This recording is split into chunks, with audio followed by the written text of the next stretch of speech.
Imagine you're a writer handed the keys to a beloved multi-billion-dollar franchise like Sonic the Hedgehog. You're tasked with creating a blockbuster movie for a massive, passionate fan base. Fans who have been waiting decades to see their favorite blue blur truly shine on the big screen. Now imagine you deliver a film where Sonic isn't even the main character in his own story.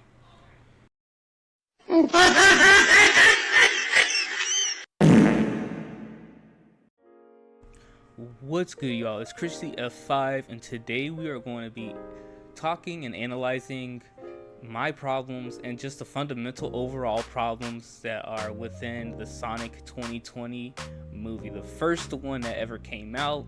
I know there was a lot of hype around it. I remember seeing it super late because I just was not in any rush to see this movie at all.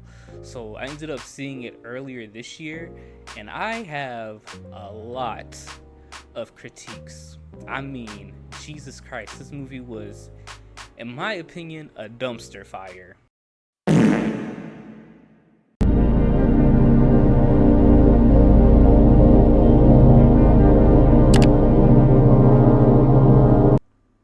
While the CGI was good, and I really liked the fact that Jim Carrey really fleshed out certain um, sides of Eggman's personality, I feel like this movie really missed the mark when it comes to explaining who Sonic the Hedgehog is, his personality, even the whole entire framework of this movie is basically to sideline and water down Sonic the Hedgehog's personality, basically. They watered down his personality to him just being a kid. He has he doesn't really, I don't know, he's like more of a clumsy earthcomer type of character in this movie, which I did not really like the angle. I could understand for like maybe the first maybe couple minutes of the movie, but I feel like Sonic is more adaptable than that. First up, let's talk about the film's baffling decision to focus so heavily on its human characters, namely Tom Wachowski. Look, James Marsden is a charming actor, and the idea of a newfound family with an alien character from outer space is a cute idea that we've seen in many other types of movies, but in this movie it just doesn't work because it sidelines Sonic's whole personality and makes Tom basically the main character. He spent so much time in this movie trying to establish who Tom is, his relationship with his wife, his job as a sheriff, and whether or not to leave Green Hills. It left me and a lot of members of the audience wondering, was this a movie about Sonic, or was this a movie about a small town cop trying to figure out who he truly is? I mean, I remember seeing the first couple scenes of the Sonic movie where Sonic is stuck in the attic and he's kind of watching human life for what seems like almost a good chunk of the movie. And he tried to like build empathy with other humans, and it kind of gave us a connection to who Sonic was as a character, and it made him a passive participant in his own life for the most part. The movie often puts him in situations where he's dependent on Tom, whether it was for shelter, for guidance, or even protection against Robotnik, which is not Sonic's character at all.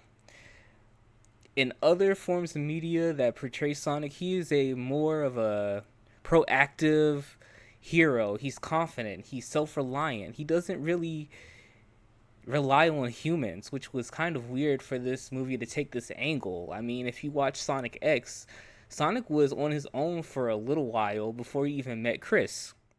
This over reliance on Tom Wachowski basically waters down his personality to a helpless child for the most part, and turned this movie from what should have been an epic adventure into a human drama with a very fast blue sidekick. And finally, my biggest critique, because of the watering down of Sonic's personality, the incompetence that he has because he's now this newbie on Earth rather than this seasoned hero that he's portrayed to be in all of the other Sonic media. My biggest critique and the biggest flaw of the Sonic movie is how illogical and linear the plot is. Especially the part in the movie where Sonic has to go back and go retrieve his rings from San Francisco where they had dropped from the portal. That was the most concerning part because think about it. Sonic is the fastest thing on the planet in the series. Why does he need Tom to go in his pickup truck to go get his rings in San Francisco? Because he simply just doesn't know where San Francisco is.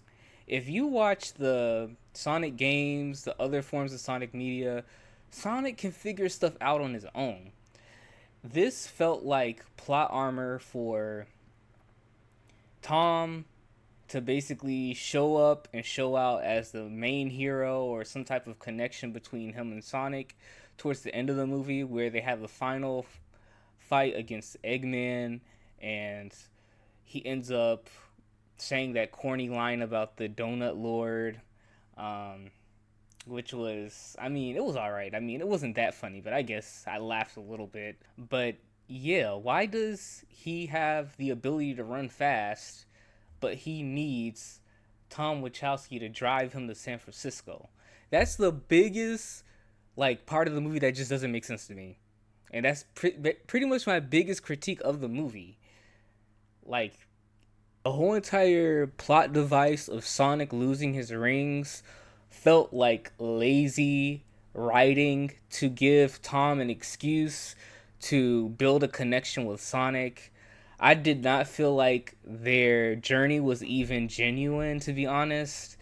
It didn't feel, I don't know, it didn't feel believable to me. Maybe I'm just being nitpicky, but to me, it just didn't seem believable. Like, even the wife jumping on so quick and she happens to be a veterinarian and helps save Sonic as well, it's just kind of, I didn't really enjoy that, to be honest. And it kind of cuts out a lot of his unique powers. They didn't even add that in there either. Like, most of the scenes where Sonic is supposed to be going in super speed were reduced down to like comedic moments of like him just doing silly stuff. And I mean, literally, the scenes were slowed down when he was supposed to be going super fast. I guess he's going so fast that everything around him is slow. I did not really enjoy that. I feel like they could have portrayed his speed in a different way. I didn't really enjoy the slow motion bar fight scene or even the towards the ending of the movie where he's running down the building, which kind of gives a nod to some of the Sonic games like Speed Rail Highway, I think the level is called, and like Sonic Generations and Sonic Adventure, the first one. Ultimately, the Sonic the Hedgehog 2020 movie had its definite pitfalls with watering down Sonic's character, who he truly was, mainly most of his abilities, which had me wondering, like, were they only like shooting down his like abilities just so he can build them up in later other movies? I watched the second movie and I didn't really see much of an improvement, honestly, on this front. But maybe in the third or fourth, I haven't watched the third one yet, so maybe I'll watch that one and maybe I'll make a movie review about that. But also its reliance on generic tropes and its lazy plot device really kept this movie from soaring for the most part, which goes to show that even if there is a strong fan base, fan service, a movie can still flop. I mean, it almost seems like the writers didn't even know who Sonic the Hedgehog was. They didn't do any research on who he was, his personality, what he does in the games, or anything. It just seems like they were just told to write something for the kids, and they said, here you go, that's it. So yeah, don't forget to like and subscribe to this video. I will be posting more Sonic content, commentary, reactions, gameplay, all of that. So I don't want you to miss none of that. Make sure you hit that notification bell so you also get a notification for whenever I stream or I post a new video or even a short. I'll see y'all guys in the next video.